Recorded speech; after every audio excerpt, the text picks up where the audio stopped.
Hi friends, welcome to Yashmita logs. ಎಲ್ಲರೂ ಹೇಗಿದ್ದೀರಾ? ಚೆನ್ನಾಗಿದ್ದೀರಾ ಅಂತ ಅಂದ್ಕೊಂಡಿದ್ದೀನಿ. ವಿಡಿಯೋನ ಸ್ಕಿಪ್ ಮಾಡದೆ ಕೊನೆವರೆಗೂ ನೋಡಿ. ಹಾಗೆ ಸಬ್ಸ್ಕ್ರೈಬ್ ಮಾಡೋದನ್ನು ಮರಿಬೇಡಿ. ಯಾರೆಲ್ಲ ಸಬ್ಸ್ಕ್ರೈಬ್ ಮಾಡದೆ ವಿಡಿಯೋ ನೋಡ್ತಿದ್ದೀರಾ ದಯವಿಟ್ಟು ಸಬ್ಸ್ಕ್ರೈಬ್ ಮಾಡ್ಕೊಂಡು ವಿಡಿಯೋ ನೋಡಿ. ನಾನಿವತ್ತು ಸ್ವೀಟ್ ರೆಸಿಪಿ ಮಾಡ್ತಾ ಇದ್ದೀನಿ, ಚಿರೋಟಿ ವಿತ್ ಬಾದಾಮ್ ಮಿಲ್ಕ್. ಬನ್ನಿ ಹೇಗೆ ಮಾಡೋದು ಅಂತ ನೋಡೋಣ. ಅದಕ್ಕೆ ಬೇಕಾಗಿರೋಂಥ ಇಂಗ್ರೀಡಿಯೆಂಟ್ಸು ನಾನಿಲ್ಲಿ ರುಚಿಗೆ ತಕ್ಕಷ್ಟು ಉಪ್ಪು, ಹಾಗೆ 4ರಿಂದ 5 ಟೇಬಲ್ ಸ್ಪೂನ್ ಅಕ್ಕಿ ಹಿಟ್ಟು, ಹಾಗೆ 50 ಗ್ರಾಮು ನಂದಿನಿ ಬಟರ್ ತೊಗೊಂಡಿದ್ದೀನಿ, ಹಾಗೆ ಅರ್ಧ kg ಚಿರೋಟಿ ರವೆ ತೊಗೊಂಡಿದ್ದೀನಿ. ಮಿಕ್ಸಿಂಗ್ ಬೌಲ್ಗೆ ನಾನು ಚಿರೋಟಿ ರವೆನ ಸೇರಿಸ್ಕೊಳ್ತಾ ಇದ್ದೀನಿ. ಅದಾದ ನಂತರ ಇಲ್ಲಿ ನಂದಿನಿ ಬಟರ್ನ ಸೇರಿಸ್ಕೊಳ್ತಾ ಇದ್ದೀನಿ. ನಾನು ಅರ್ಧ ಬಟರು ಯೂಸ್ ಮಾಡ್ತಾ ಇದ್ದೀನಿ, ಇನ್ನು ಅರ್ಧ ನಾನು ಬಟರ್ ಪೇಸ್ಟ್ ಮಾಡೋದಕ್ಕೋಸ್ಕರನೇ ಎತ್ತಿಟ್ಕೊಳ್ತಾ ಇದ್ದೀನಿ. ನಾನಿಲ್ಲಿ 7 ಕ್ಯೂಬ್ಸ್ ಹಾಕ್ಕೊಂಡಿದ್ದೀನಿ, ಅಂದರೆ 50% ಹಾಕ್ಕೊಂಡಿದ್ದೀನಿ. ಇವಾಗ 25 ಗ್ರಾಮ್ ಹಾಕ್ಕೊಂಡಿದ್ದೀನಿ. 50 ಗ್ರಾಮ್ ನಾನು ತೊಗೊಂಡಿದ್ದು. ಇದು ರವೆ ಮತ್ತು ಬಟರು ತುಂಬ ಹೊಂದ್ಕೊಳ್ಳೋ ಥರ ಚೆನ್ನಾಗಿ ರವೆನ ಮಿಕ್ಸ್ ಮಾಡ್ಕೊಬೇಕಾಗತ್ತೆ. ಅದಾದ ನಂತರ ನಾನಿಲ್ಲಿ ರುಚಿಗೆ ತಕ್ಕಷ್ಟು ಉಪ್ಪನ್ನ ಸೇರಿಸ್ಕೊಂಡಿದ್ದೀನಿ. ಅದಾದ ನಂತರ ನಾನಿಲ್ಲಿ ಸ್ವಲ್ಪ ನೀರು ಸೇರಿಸ್ಕೊಳ್ತಾ ಚೆನ್ನಾಗೆ ನಾದ್ಕೊಳ್ತಾ ಇದ್ದೀನಿ. ತುಂಬ ಚೆನ್ನಾಗಿ ನಾದ್ಕೊಬೇಕಾಗತ್ತೆ. ನಾವು ಚಪಾತಿ ಅದಕ್ಕೆ ಬೇಕಾಗಿರೋಷ್ಟು ಅಷ್ಟು ಟೈಟಾಗಿರಬೇಕು ಹಿಟ್ಟು. ನಿಮಗೇನಾದ್ರು ತುಂಬ ಗಟ್ಟಿ ಅಂತ ಅನಿಸಿದರೆ ಸ್ವಲ್ಪ ನೀರು ಸೇರಿಸ್ಕೊಳ್ತಾ ಮಿಕ್ಸ್ ಮಾಡಿ. ಚಪಾತಿ ಅದಕ್ಕೆ ಇದ್ದರೆ ಸಾಕು. ಇವಾಗ ನೋಡಿ ಚೆನ್ನಾಗಿ ಮಿಕ್ಸ್ ಆಗಿದೆ. ನಾನು ಇದನ್ನು ಒಂದು 10ರಿಂದ 15 ನಿಮಿಷ ರೆಸ್ಟ್ ಮಾಡೋದಕ್ಕೆ ಒಂದು ಸೈಡಲ್ಲಿ ಎತ್ತಿಟ್ಕೊಳ್ಳೋಣ.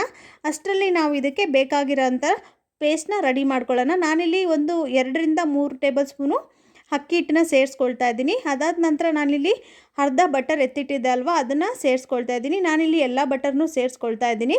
ನೋಡಿ, ಎಲ್ಲ ಬಟರ್ ಸೇರಿಸ್ಕೊಂಡು ಇದನ್ನು ಅಷ್ಟೇ ಚೆನ್ನಾಗಿ ಸ್ಮ್ಯಾಶ್ ಮಾಡ್ಕೊಬೇಕು. ಅಕ್ಕಿ ಹಿಟ್ಟು ಮತ್ತು ಬಟರು ತುಂಬಾ ಸಾಫ್ಟಾಗಿ ಬರುತ್ತೆ, ಬಟರ್ ಥರನೇ ಬರುತ್ತೆ, ತುಂಬ ಸಾಫ್ಟಾಗಿ. ನೋಡಿ, ರೂಮ್ ಟೆಂಪ್ರೇಚರ್ಗೆ ಇಟ್ಕೊಂಡಿದ್ರೆ ಬಟರು ಈಸಿಯಾಗಿ ಮಿಕ್ಸ್ ಮಾಡೋದಕ್ಕೆ ಈಸಿ ಆಗುತ್ತೆ. ನಾವು ಫ್ರಿಜ್ಜಲ್ಲಿಂದ ತೆಗೆದು ಡೈರೆಕ್ಟಾಗಿ ಮಿಕ್ಸ್ ಮಾಡ್ತೀವಿ ಅಂತಂದರೆ ಅದು ತುಂಬ ಗಟ್ಟಿಯಾಗಿರುತ್ತೆ ಮತ್ತು ಕೈ ಕೂಡ ತುಂಬ ಕೋಲ್ಡಾಗಿರುತ್ತೆ. ಸ್ಪೂನಲ್ಲಿ ಮಿಕ್ಸ್ ಮಾಡ್ಕೊಳ್ಳೋಕ್ಕಾಗಲ್ಲ, ಹಾಗಾಗಿ ನಾನು ಕೈಯಿಂದನೇ ಮಿಕ್ಸ್ ಮಾಡ್ಕೊಳ್ತಾ ಇದ್ದೀನಿ. ನೋಡಿ, ಈ ಥರ ಚೆನ್ನಾಗಿ ಮಿಕ್ಸ್ ಮಾಡ್ಕೊಬೇಕಾಗುತ್ತೆ. 8ರಿಂದ 10 ನಿಮಿಷಗಳ ಕಾಲ ಚೆನ್ನಾಗಿ ಮಿಕ್ಸ್ ಮಾಡ್ಕೊಬೇಕು. ನೋಡಿ ಎಷ್ಟು ಟೆಕ್ಸ್ಚರ್ ಎಷ್ಟು ಸಾಫ್ಟಾಗಿದೆ ಅಂತೇಳ್ಬಿಟ್ಟು ತುಂಬಾ ಚೆನ್ನಾಗಿ ಬರುತ್ತೆ. ನೋಡಿ ಎಷ್ಟು ಚೆನ್ನಾಗಿ ಮಿಕ್ಸ್ ಮಾಡ್ಕೊಳ್ತೀವೋ ಅದೇ ಥರ ಚಿರೋಟಿ ಕೂಡ ಅಷ್ಟೇ ಚೆನ್ನಾಗಿ ಲೇಯರ್ ಬರುತ್ತೆ. ನೀವು ಇದನ್ನು ಮಾತ್ರ ಚೆನ್ನಾಗಿ ಮಿಕ್ಸ್ ಮಾಡ್ಕೊಳ್ಲೇಬೇಕಾಗತ್ತೆ. ನೋಡಿ, ಇವಾಗ ನಾನು ಅಷ್ಟು ಮಿಕ್ಸ್ ಮಾಡ್ಕೊಂಡಿದ್ದೀನಿ, ಸಾಕು. ನಾನಿಲ್ಲಿ ಒಂದು ಅರ್ಧ ಬೌಲು ಸಕ್ಕರೆನ ತೊಗೊಂಡಿದ್ದೀನಿ. ಅದು ಸಕ್ಕರೆನ ನಾನಿವಾಗ ಪುಡಿ ಮಾಡ್ಕೊಂಬರ್ತಾ ಇದ್ದೀನಿ. ನಾನು ಏಲಕ್ಕಿ ಸಪ್ರೇಟಾಗಿ ಹಾಕ್ತಾಯಿಲ್ಲ, ಮಿಕ್ಸಿ ಜಾರಲ್ಲೇ ಒಂದು 4 ಏಲಕ್ಕಿ ಹಾಕ್ಕೊಂಡು ತುಂಬ ನೈಸಾಗೆ ಮಿಕ್ಸಿ ಮಾಡ್ಕೊಳ್ತಾ ಇದ್ದೀನಿ. ನೋಡಿ, ಇವಾಗ ಒಂದು 20 ಮಿನಿಟ್ಸ್ ಆಗಿದೆ, ಹಿಟ್ಟು ಚೆನ್ನಾಗಿ ನೆಂದಿದೆ. ಇವಾಗ ಒಂದು 5ರಿಂದ 10 ನಿಮಿಷ ಕಾಲ ಚೆನ್ನಾಗೆ ನಾದ್ಕೊಬೇಕಾಗತ್ತೆ. ನೀವೆಷ್ಟು ಚೆನ್ನಾಗಿ ನಾದ್ಕೊಳ್ತೀರೋ ಅಷ್ಟು ಚೆನ್ನಾಗಿ ಲೇಯರ್ ಅನ್ನೋದು ತುಂಬ ಚೆನ್ನಾಗಿ ಬರುತ್ತೆ. ನಾನಿಲ್ಲಿ ಬರೀ ಚಿರೋಟಿ ರವೆಯಿಂದನೇ ಚಿರೋಟಿ ಹೇಗೆ ಮಾಡೋದು ಅಂತ ತೋರಿಸ್ಕೊಡ್ತಾ ಇದ್ದೀನಿ. ಕೆಲವೊಬ್ಬರು ಬೇಕು ಅಂತಂದರೆ ಮೈದಾ ಕೂಡ ಮಿಕ್ಸ್ ಮಾಡ್ಕೊಳ್ಬೋದು, ಆಪ್ಷನ್ನು. ನಾನಿಲ್ಲಿ 1 ಬೌಲು ಚಿರೋಟಿ ರವೆ ತೊಗೊಂಡ್ರೆ ನೀವು 1/2 ಬೌಲು ಮೈದಾ ತೊಗೊಬೇಕಾಗತ್ತೆ. ನಾನಿಲ್ಲಿ 1 ಬೌಲು 1/2 kg ನಾನು ಚಿರೋಟಿನೇ ತೊಗೊಂಡಿದ್ದೀನಿ. ಇದರಿಂದ ಒಂದು 40 ಚಿರೋಟಿ ಆಗುತ್ತೆ. ತುಂಬಾ ಚೆನ್ನಾಗಿರುತ್ತೆ ಟೇಸ್ಟ್ ಅಂತೂ. ಇವಾಗ ಹೊರಗಡೆ ಎಲ್ಲನೂ ಮಾಡ್ತಾರೆ, ಬಟ್ ಅಲ್ಲಿ ಮಾಡೋ ರೀತಿ ಬೇರೆ, ಅದ್ರ ಮೆಥಡು ಬೇರೆಯೇ. ನಾವು ಮನೆಯಲ್ಲೇ ಹೆಲ್ತಿಯಾಗಿ ಟೇಸ್ಟಿಯಾಗಿ ಬಟರ್ನ ಯೂಸ್ ಮಾಡಿಕೊಂಡು ಮಾಡೋದಿದೆಯಲ್ಲ, ತುಂಬಾ ಚೆನ್ನಾಗಿರುತ್ತೆ. ರುಚಿ ಅಂತೂ ತುಂಬ ಚೆನ್ನಾಗಿರುತ್ತೆ. ಹೊರಗಡೆ ಎಲ್ಲ ಮಾಡುವಾಗ ಅವರು ಜಾಸ್ತಿ ಕ್ವಾಂಟಿಟಿಯಲ್ಲಿ ಮಾಡ್ತಾರೆ, ದಾಲ್ಡಾ ಅದೆಲ್ಲ ಯೂಸ್ ಮಾಡ್ತಾರೆ. ಯಾವ ಆಯಿಲ್ ಯೂಸ್ ಮಾಡ್ತಾರೆ ಅಂತಲೂ ಗೊತ್ತಾಗಲ್ಲ ನಮಗೆ. ನೋಡಿ, ಇವಾಗ ನಾನು ಇದರಲ್ಲಿ 2 ಪಾರ್ಟಾಗಿ ಮಾಡ್ಕೊತಾ ಇದ್ದೀನಿ. ನಾನಿಲ್ಲಿ 1 ಪಾರ್ಟಲ್ಲಿ 6 ಪಾರ್ಟ್ಸ್ ಆಗಿ ಮಾಡ್ಕೊಳ್ತಾ ಇದ್ದೀನಿ. ಇನ್ನೂ ಹಾಫು ನಾನು ಹಾಗೇ ಎತ್ತಿಟ್ಟಿದ್ದೀನಿ. ಅದನ್ನು ಒಂದು ಬೌಲಲ್ಲಿ ಇಟ್ಬಿಟ್ಟು ಒಂದು ಪ್ಲೇಟ್ನ ಮುಚ್ಚಿಟ್ಟಿದ್ದೀನಿ. ನೋಡಿ, ನಾನು ಇದರಲ್ಲಿ 1/2 ತೊಗೊಂಡಿದ್ದೀನಿ, 1/2ಅಲ್ಲಿ 6 ಪಾರ್ಟ್ಸಾಗಿ ಮಾಡ್ಕೊಂಡಿದ್ದೀನಿ.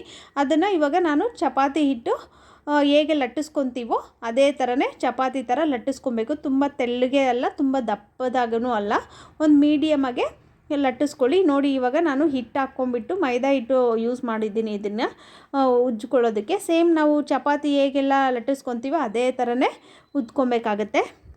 ಉಳಿದಿರೋ ಎಲ್ಲ ಹಿಟ್ಟನ್ನು ಇದೇ ಥರನೇ ಉಜ್ಕೊಂಡು ಎಲ್ಲದನ್ನು ಒಂದು ಪಕ್ಕದಲ್ಲಿ ಎತ್ತಿಟ್ಕೊಳ್ಳಿ. ನೋಡಿ, ಇವಾಗ ನಾನು ಎಷ್ಟು ದೊಡ್ಡದಾಗಿದೆಯೋ ನಾನು ಅಷ್ಟು ದೊಡ್ಡದಾಗಿ ಉಜ್ತಾ ಇದ್ದೀನಿ. ಯಾಕಂದರೆ ನಾನು ಚಪಾತಿಗಿನ್ನ ಸೈಜ್ ಸ್ವಲ್ಪ ಜಾಸ್ತಿನೇ ತೊಗೊಂಡಿದ್ದೆ, ಹಂಗಾಗಿ ಮಣೆ ಎಷ್ಟು ಅಗಲ ಇದೆಯೋ ಅಷ್ಟು ಅಗಲ ಉಜ್ಜಿದ್ದೀನಿ.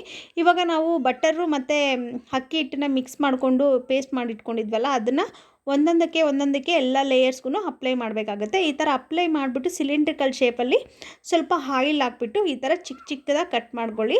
ಅದಾದ ನಂತರ ಈ ಥರ ಕೈಯಿಂದ ಲೈಟಾಗೆ ಪ್ರೆಸ್ ಮಾಡ್ಕೊಳ್ತಾ ಇದನ್ನು ಎಲ್ಲದನ್ನು ಇದೇ ಥರ ಮಾಡಿಕೊಂಡು ಆಮೇಲೆ ಒಂದು ಕಡೆ ಆಯಿಲ್ನ ಕಾಯೋದಕ್ಕೆ ಇಡಿ. ನಾನಿವಾಗ ಆಯಿಲ್ ಕಾಯೋದಕ್ಕೆ ಇಟ್ಟಿದ್ದೀನಿ. ಇವಾಗ ಒಂದೊಂದೇ ಆಗಿ ಸ್ವಲ್ಪ ಆಯಿಲ್ ಹಾಕ್ಕೊಂಡು ಈ ಥರ ಪ್ರೆಸ್ ಮಾಡ್ಕೊಳ್ತಿದ್ದೀನಿ. ಲೈಟಾಗಿ ಪ್ರೆಸ್ ಮಾಡ್ಕೊಳ್ಳಿ, ತುಂಬ ಹಾರ್ಡಾಗಿ ಪ್ರೆಸ್ ಮಾಡ್ಕೊಳಕ್ಕೆ ಹೋದರೆ ಲೇಯರ್ಸು ಚೆನ್ನಾಗಿ ಬರಲ್ಲ. ಹಾಗಾಗಿ ಲೈಟಾಗಿ ಪ್ರೆಸ್ ಮಾಡ್ಕೊಳ್ಳಿ. ನೋಡಿ ಎಷ್ಟು ಚೆನ್ನಾಗಿ ರಿಂಗ್ ಥರ ಕಾಣಿಸ್ತಾ ಇದೆ ಅಂತೇಳ್ಬಿಟ್ಟು, ಸ್ಪ್ರಿಂಗ್ ಥರ ಇದೆ. ಅದೇ ಥರನೇ ಚಿರೋಟಿ ಕೂಡ ಸ್ಪ್ರಿಂಗ್ ಥರನೇ ತುಂಬ ಚೆನ್ನಾಗಿ ಬರುತ್ತೆ. ನೋಡಿ ಉಳಿದೆಲ್ಲನೂ ಚಿರೋಟೀಸು ಇದೇ ಥರನೇ ನಾನು ಪ್ರೆಸ್ ಮಾಡ್ಕೊಂಡು ಇಟ್ಕೊಳ್ತಾ ಇದ್ದೀನಿ. ಇದೇ ಥರ ಲೈಟಾಗೆ ಪ್ರೆಸ್ ಮಾಡ್ಕೊಳ್ಳಿ, ತುಂಬ ಪ್ರೆಷರ್ ಹಾಕಿ ಎಲ್ಲ ಪ್ರೆಸ್ ಮಾಡ್ಕೊಳ್ಳೋಕೆ ಹೋಗ್ಬೇಡಿ. ಹಾಗೆ ಇದು ಡ್ರೈ ಆಗಬಾರ್ದು ಅಂತೇಳ್ಬಿಟ್ಟು ನಾನು ಮೇಲ್ಗಡೆ ಸ್ವಲ್ಪ ಆಯಿಲ್ನ ಹಾಕ್ಕೊಂಡಿದ್ದೀನಿ. ನೀವು ಕೂಡ ಸ್ವಲ್ಪ ಆಯಿಲ್ ಸ್ಪ್ರೆಡ್ ಮಾಡ್ಕೊಳ್ಳಿ. ಇಲ್ಲ ಅಂತಂದರೆ ಒಂದು ಬಟ್ಟೆಯನ್ನು ಮುಚ್ಚಿಟ್ಟು ಇಡಬೇಕಾಗುತ್ತೆ. ಏರ್ ಜೊತೆಗಿದ್ರೆ ಅದು ಡ್ರೈ ಆಗಿಬಿಡುತ್ತೆ, ಹಾಗಾಗಿ ಚೆನ್ನಾಗಿ ಬರಲ್ಲ ಚಿರೋಟಿ. ನಾನಿಲ್ಲಿ ಸ್ಟವ್ ಮೇಲೆ ಆಯಿಲು ಕಾಯೋದಕ್ಕೆ ಇಟ್ಟಿದ್ದೀನಿ. ಮೀಡಿಯಮ್ ಫ್ಲೇಮಲ್ಲಿ ಕಾಯೋದಕ್ಕೆ ಇಟ್ಟಿದ್ದೆ. ಇವಾಗ ನಾನು ಚಿರೋಟಿನ ಎಣ್ಣೆಯಲ್ಲಿ ಸೇರಿಸ್ಕೊಂಡ ನಂತರ ನಾನಿಲ್ಲಿ ಲೋ ಫ್ಲೇಮಲ್ಲಿ ಚಿರೋಟಿನ ಫ್ರೈ ಮಾಡ್ಕೊಳ್ತಾ ಇದ್ದೀನಿ. ಹಾಗೆ ಒಂದು ಸ್ಪೂನ್ ಸಹಾಯದಿಂದ ಆಯಿಲ್ನ ಮೇಲ್ಗಡೆ ಹಾಕ್ತಾನೆ ಇರ್ತೀನಿ. ಒಂದು ಚಿರೋಟಿ ಫ್ರೈ ಆಗೋದಕ್ಕೆ ಒಂದು 5 ಮಿನಿಟ್ಸ್ ಬೇಕಾಗುತ್ತೆ. ಇದು ಲೋ ಫ್ಲೇಮಲ್ಲೇ ಫ್ರೈ ಮಾಡಬೇಕಾಗುತ್ತೆ. ಹೈ ಫ್ಲೇಮ್ ಇಟ್ಕೊಂಡ್ರೆ ಚಿರೋಟಿ ಸೀದೋಗುತ್ತೆ, ಚೆನ್ನಾಗಿ ಕಾಣಿಸಲ್ಲ, ಮತ್ತು ಟೇಸ್ಟೂ ಅಷ್ಟು ಚೆನ್ನಾಗಿರಲ್ಲ. ಚಿರೋಟಿ ಗೋಲ್ಡನ್ ಲೈಟ್ ಬ್ರೌನ್ ಇದ್ದರೆ ಮಾತ್ರನೇ ತುಂಬ ಚೆನ್ನಾಗಿರುತ್ತೆ. ನೋಡಿ ಇವಾಗ ಗೋಲ್ಡನ್ ಬ್ರೌನ್ ಬಂದಿದೆ. ನಾನು ಇಷ್ಟು ಬೇಯಿಸ್ಕೊಂಡ್ರೆ ಸಾಕಾಗುತ್ತೆ. ನೋಡಿ ಇವಾಗ ನಾನು ಟೀ ಫಿಲ್ಟರ್ ಇದೆ ಅಲ್ವಾ, ಅದರಲ್ಲಿ ಸಕ್ಕರೆ ಪುಡಿನ ಸೇರಿಸ್ಕೊಂಡು ಎಲ್ಲ ಚಿರೋಟಿಗೂ ಸಕ್ಕರೆನ ಪುಡಿ ಮಾಡ್ಕೊಂಡಿರೋದನ್ನು ಸ್ಪ್ರೆಡ್ ಮಾಡ್ತಾ ಇದ್ದೀನಿ. ಚಿರೋಟಿ ತಣ್ಣಗಾದ್ಮೇಲೆ ಸಕ್ಕರೆ ಪೌಡ್ರನ್ನ ಎಲ್ಲ ಕಡೆ ಸ್ಪ್ರೆಡ್ ಮಾಡಿ. ಬಿಸಿ ಇರುವಾಗಲೇ ಸ್ಪ್ರೆಡ್ ಮಾಡೋಕ್ಕೋದ್ರೆ ಎಲ್ಲ ಮೆತ್ಕೊಂಡ್ಬಿಡುತ್ತೆ, ಅದು ನೀರು ಥರ ಆಗಿಬಿಡುತ್ತೆ, ಚೆನ್ನಾಗಿರಲ್ಲ.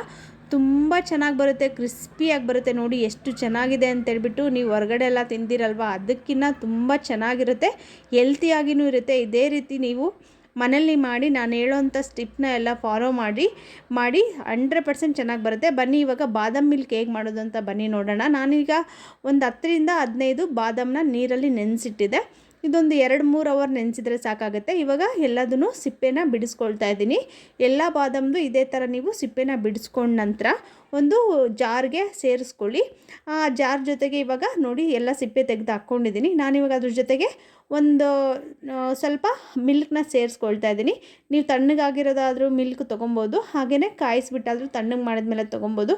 ನಾನಿಲ್ಲಿ ಡೈರೆಕ್ಟಾಗಿ ಪಾಕೆಟ್ ಹಾಲನ್ನೇ ಹಂಗೆ ತೊಗೊಂಡಿದ್ದೀನಿ, ಯಾಕಂದರೆ ಮತ್ತೆ ನಾವು ಕಾಯಿಸ್ತೀವಿ, ಅದಕ್ಕೋಸ್ಕರ. ನೋಡಿ ಇವಾಗ ರುಬ್ಕೊಂಬಂದಿದ್ದೀನಿ, ನೈಸ್ ಪೇಸ್ಟಾಗಿ ರುಬ್ಕೊಂಬಂದಿದ್ದೀನಿ. ಇವಾಗ ನಾನಿಲ್ಲಿ ಕಸ್ಟರ್ಡ್ ಪೌಡ್ರನ್ನ 1 ಟೇಬಲ್ ಸ್ಪೂನ್ ತೊಗೊಳ್ತಾ ಇದ್ದೀನಿ. ಅದ್ರ ಜೊತೆ ಸ್ವಲ್ಪ ಹಾಲನ್ನ ಸೇರಿಸ್ಕೊಳ್ತಾ ಇದ್ದೀನಿ. ನೋಡಿ ತಣ್ಣಗಿರೋ ಹಾಲನ್ನೇ ನಾನು ತೊಗೊಳ್ತಾ ಇದ್ದೀನಿ, ಡೈರೆಕ್ಟ್ ಪಾಕೆಟ್ ಹಾಲನ್ನೇ ಡೈರೆಕ್ಟಾಗಿ ಹಾಕ್ಕೊಳ್ತಾ ಇದ್ದೀನಿ. ನೋಡಿ ಇವಾಗ ಸ್ವಲ್ಪ ಹಾಲನ್ನ ಸೇರಿಸ್ಕೊಂಡು ಮಿಕ್ಸ್ ಮಾಡ್ಕೊಬೇಕಾಗುತ್ತೆ ಚೆನ್ನಾಗಿ, ಯಾವುದೇ ರೀತಿಯಾಗಿ ಗಂಟು ಇರಲಿಲ್ದಾಗೆ ಚೆನ್ನಾಗಿ ಮಿಕ್ಸ್ ಮಾಡ್ಕೊಳ್ಳಿ. ನಾನಿಲ್ಲಿ ಕಸ್ಟರ್ಡ್ ಪೌಡ್ರು 1 ಟೇಬಲ್ ಸ್ಪೂನ್ ಅಷ್ಟೇ ತೊಗೊಂಡಿದ್ದೀನಿ. ನಾನಿಲ್ಲಿ 1/2 ಲೀಟರು ಹಾಲಿಗೆ 1 ಟೇಬಲ್ ಸ್ಪೂನು ಕಸ್ಟರ್ಡ್ ಪೌಡ್ರು ಸಾಕಾಗುತ್ತೆ. ಮತ್ತು ಜಾಸ್ತಿ ತೊಗೊಂಡ್ರೆ ಬಾದಾಮ್ ಮಿಲ್ಕ್ ತಿಕ್ನೆಸ್ಸು ತುಂಬ ಜಾಸ್ತಿ ಆಗಿಬಿಡುತ್ತೆ, ಆವಾಗ ತಿನ್ನೋದಕ್ಕೆ ಅಷ್ಟು ಚೆನ್ನಾಗಿರಲ್ಲ. ಈ ನೋಡಿ ನಾನು ತೊಗೊಂಡಿರೋ 1/2 ಲೀಟ್ರ್ ಹಾಲಿಗೆ ಇದು 1 ಟೇಬಲ್ ಸ್ಪೂನ್ ತೊಗೊಂಡ್ರೆ ಕರೆಕ್ಟಾಗಿ ಕನ್ಸಿಸ್ಟೆನ್ಸಿ ಇರುತ್ತೆ. ನೋಡಿ ಇವಾಗ ನಾನು ನಂದಿನಿ ಬ್ರ್ಯಾಂಡ್ದು ಹಾಲು ತೊಗೊಂಡಿದ್ದೀನಿ. ಇವಾಗ ಇದನ್ನು ಒಂದು ಪಾತ್ರೆಯಲ್ಲಿ ಸೇರಿಸ್ಕೊಳ್ತಾ ಇದ್ದೀನಿ. ಪಾತ್ರೆಯಲ್ಲಿ ಸೇರಿಸ್ಕೊಂಡ ನಂತರ ನಾನಿಲ್ಲಿ ಅದನ್ನು ಕಾಯೋದಕ್ಕೆ ಸ್ಟವ್ ಮೇಲೆ ಇಟ್ಕೊಳ್ತೀನಿ. ರುಚಿ ಮಾತ್ರ ತುಂಬ ಚೆನ್ನಾಗಿರುತ್ತೆ. ನೀವು ಮನೆಯಲ್ಲೇ ಒಂದ್ಸರಿ ಟ್ರೈ ಮಾಡಿ ನೋಡಿ, ನಿಮಗೂ ಕೂಡ ಗೊತ್ತಾಗುತ್ತೆ ಎಷ್ಟು ಚೆನ್ನಾಗಿದೆ ಈ ಸ್ವೀಟು. ಪದೇ ಪದೇ ಮಾಡಬೇಕು ಅಂತ ನಿಮಗೆ ಅನಿಸುತ್ತೆ, ಅಷ್ಟು ರುಚಿಯಾಗಿರುತ್ತೆ ಈ ಸ್ವೀಟು. ಈಗ ಹಾಲು ಸೇರಿಸ್ಕೊಂಡ ನಂತರ ನಾನಿಲ್ಲಿ ಸಕ್ಕರೆ ಪೌಡ್ರನ್ನ ತೊಗೊಳ್ತಾ ಇದ್ದೀನಿ. ಸಕ್ಕರೆ ಪೌಡ್ರ್ ಜೊತೆ ನಾನು ಏಲಕ್ಕಿನೂ ಮಿಕ್ಸಿ ಮಾಡಿದ್ದೆ, ಹಾಗಾಗಿ ನಾನು ಸಪ್ರೇಟಾಗಿ ನೀವೇನಾದರೂ ಸಕ್ಕರೆನ ಸೇರಿಸ್ಕೊಳ್ತಾ ಇದ್ದೀರಾ ಅಂದರೆ ಸಪ್ರೇಟಾಗಿ ಒಂದು ಏಲಕ್ಕಿನ ಕುಟ್ಬಿಟ್ಟು ಪುಡಿ ಮಾಡ್ಕೊಂಡು ಇದ್ರ ಜೊತೆ ಸೇರಿಸ್ಕೊಳ್ಳಿ. ತುಂಬ ಬೇಗನೆ ಕರಗೋಗುತ್ತೆ ಸಕ್ಕರೆನೂ ಕೂಡ. ಸ್ಟವ್ ಮೇಲೆ ಇಟ್ಕೊಂಡು ಮಿಕ್ಸ್ ಮಾಡ್ಕೊಳ್ತಾ ಇರೋಣ. ಒಂದು ಕುದಿ ಬಂದರೆ ಸಾಕು, ಚೆನ್ನಾಗಿ ಕುದಿ ಬರೋವರೆಗೂ ಚೆನ್ನಾಗಿ ಆಯಿಲ್ನ ಕಾಯಿಸ್ಕೊಳ್ಳಿ. ಒಂದು ಕುದಿ ಬಂದ ನಂತರ ನಾನಿಲ್ಲಿ ಬಾದಾಮು ಮತ್ತು ಮಿಲ್ಕ್ನ ಸೇರಿಬಿಟ್ಟು ನಾನು ಮಿಕ್ಸಿ ಮಾಡ್ಕೊಂಡಿದ್ನಲ್ವ ಅದನ್ನು ಸೇರಿಸ್ಕೊಳ್ತೀನಿ. ನೋಡಿ ಇವಾಗ ಚೆನ್ನಾಗಿ ಕುದೀತಾ ಇದೆ. ಈ ಥರ ಮಿಕ್ಸ್ ಮಾಡ್ಕೊಳ್ತಾರೆ, ಇಲ್ಲಾಂದರೆ ಹಾಲು ಬೇಗ ಉಕ್ಕು ಬಂದುಬಿಡುತ್ತೆ. ಹಾಗಾಗಿ ನಾನಿವಾಗ ಇದ್ರ ಜೊತೆ ಕಸ್ಟರ್ಡ್ ಪೌಡ್ರು ಮಿಕ್ಸ್ ಮಾಡ್ಕೊಂಡಿದ್ನಲ್ವ ಹಾಲು ಜೊತೆ ಸೇರಿಸ್ಕೊಂಡು ಅದನ್ನು ಸೇರಿಸ್ಕೊಳ್ತಾ ಇದ್ದೀನಿ. ಸೇರಿಸ್ಕೊಂಡ ನಂತರ ಚೆನ್ನಾಗಿ ಮಿಕ್ಸ್ ಮಾಡ್ಕೊಳ್ತಾ ಇದ್ದೀನಿ.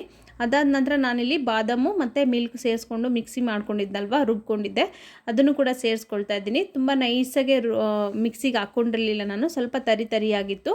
ಅದಾದ ನಂತರ ನಾನಿಲ್ಲಿ ಬಾದಾಮನ್ನ ಒಂದು 4ರಿಂದ 5 ಬಾದಾಮನ್ನ ಚಿಕ್ಕ ಪೀಸಾಗಿ ಕಟ್ ಮಾಡ್ಕೊಂಡು ಇಟ್ಕೊಂಡಿದ್ದೆ. ಅದು ಬಾದಾಮು ಬಾಯಿಗೆ ಸಿಗ್ತಾ ಇದ್ದರೆ ತುಂಬಾ ಚೆನ್ನಾಗಿರುತ್ತೆ ಆ ಫ್ಲೇವರು, ಮತ್ತು ಬಾದಾಮ್ ಮಿಲ್ಕು ತುಂಬಾ ಚೆನ್ನಾಗಿರುತ್ತೆ. ಇದ್ರ ಜೊತೆ ಚಿರೋಟಿ ತಿಂದರೆ ಅಂತೂ ಸೂಪರಾಗಿರುತ್ತೆ, ನೀವಂತೂ ಮರೆಯೋದೇ ಇಲ್ಲ ಈ ಟೇಸ್ಟ್ನ, ಅಷ್ಟು ಚೆನ್ನಾಗಿರುತ್ತೆ. ನೋಡಿ ಇವಾಗ ನಾನು ಕಾದಿರೋಂಥ ಬಾದಾಮ್ ಹಾಲನ್ನ ಸೇರಿಸ್ಕೊಳ್ತಾ ಇದ್ದೀನಿ. ಇದ್ರ ಜೊತೆ ಬಿಸಿ ಬಿಸಿಯಾಗಿ ತಿಂತಾಯಿದ್ರೆ ತುಂಬಾ ಚೆನ್ನಾಗಿ ಬರುತ್ತೆ. ನನಗೂ ಕೂಡ ನೋಡ್ತಾ ಇದ್ರೆ ತಿನ್ನಬೇಕು ಅಂತ ಆಸೆ ಆಗುತ್ತೆ. ನೋಡಿ ಬಾದಾಮ್ ಮಿಲ್ಕು ಬಿಸಿಯಾಗಿರುವಾಗಲೇ ತಿನ್ಬೋದು, ಅಥವಾ ಕೆಲವೊಬ್ಬರಿಗೆ ಇಲ್ಲ ತಣ್ಣಗಾಗಿರಬೇಕು, ನನಗೆ ತಣ್ಣಗಿರೋದು ಇಷ್ಟ ಆಗುತ್ತೆ ಅನ್ನೋದಾದರೆ ಹಾಲು ತಣ್ಣಗಾದ್ಮೇಲೆ ಬಾದಾಮ್ ಜೊತೆ ಸೇರಿಸ್ಕೊಂಡು ಚಿರೋಟಿ ಜೊತೆ ಸೇರಿಸ್ಕೊಂಡು ಬಾದಾಮ್ ಮಿಲ್ಕ್ನ ತಿನ್ಕೊಬೋದು. ತುಂಬಾ ಚೆನ್ನಾಗಿರುತ್ತೆ. ನೋಡಿ ಎಷ್ಟು ಚೆನ್ನಾಗಿ ಕಾಣಿಸ್ತಾ ಇದೆ ಅಂತ ಹೇಳ್ಬಿಟ್ಟು, ಮತ್ತು ರುಚಿ ಕೂಡ ಅಷ್ಟೇ ಚೆನ್ನಾಗಿದೆ. ನಿಮಗೆ ಸ್ವೀಟ್ ಬೇಕಂದರೆ ಜಾಸ್ತಿನೂ ಹಾಕೊಬೋದು, ಇಲ್ಲ ನನಗೆ ಕಡಿಮೆ ಬೇಕಂದರೆ ಕಡಿಮೆನೂ ಹಾಕೊಬೋದು. ವಿಡಿಯೋನ ಸ್ಕಿಪ್ ಮಾಡದೆ ಕೊನೆವರೆಗೂ ನೋಡಿದ್ದಕ್ಕೆ ಎಲ್ರಿಗೂ ಧನ್ಯವಾದಗಳು. ಲೈಕ್ ಮಾಡಿ, ಶೇರ್ ಮಾಡಿ, ಕಮೆಂಟ್ ಮಾಡಿ, ಸಬ್ಸ್ಕ್ರೈಬ್ ಮಾಡೋದನ್ನು ಮರಿಬೇಡಿ.